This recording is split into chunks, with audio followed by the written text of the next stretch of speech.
How to cope with depression. According to the World Health Organization Center, today in the world, 264 million people are affected by this disorder. This disorder is not something that is easy to overcome. However, if you're motivated enough to give this a try, then by all means, you're in the right direction. Personally, I have gone through this situation myself, but I have learned to become the person that I am today. Any of you can know someone who is going through this situation, or even you yourself is going through it at this very moment.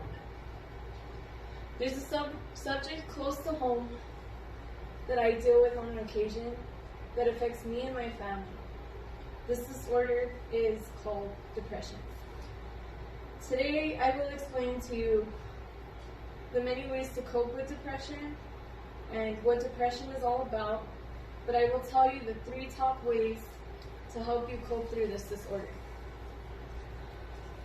First, I will explain the meaning of depression. Next, I will describe the different types of depression. And lastly, I will tell you the different ways to cope with these types of depressions.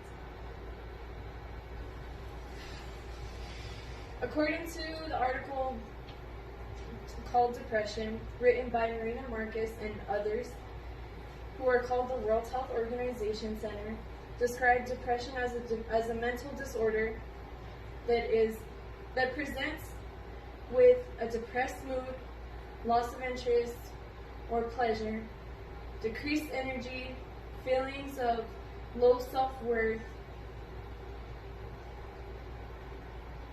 disturbed sleep or appetite, and poor concentration. Depression is a feeling of lost direction, solemnness, hopelessness, and sadness in general. Depression can be put into 3 different stages. They are called mild, moderate, or extreme. Mild depression comes with a person of being able to do some tasks that they're interested in and be involved with the environment around them. Moderate depression consists of involvement of activity but not being able to do much. Extreme depression consists of complete shutdown and having complete withdrawal from the environment, being around them. Now that I have given you the definition of depression, I will show you a few samples of this disorder. Manic depression, which is also known as bipolar depression, is best described as having different mood swings. So 1 minute you're happy, and the next minute you're sad, wanting to be left alone, having nobody around.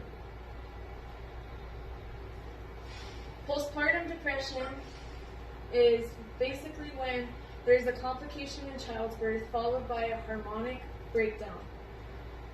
This illness can lead to feeling alone while also leading to rejection of the newborn baby.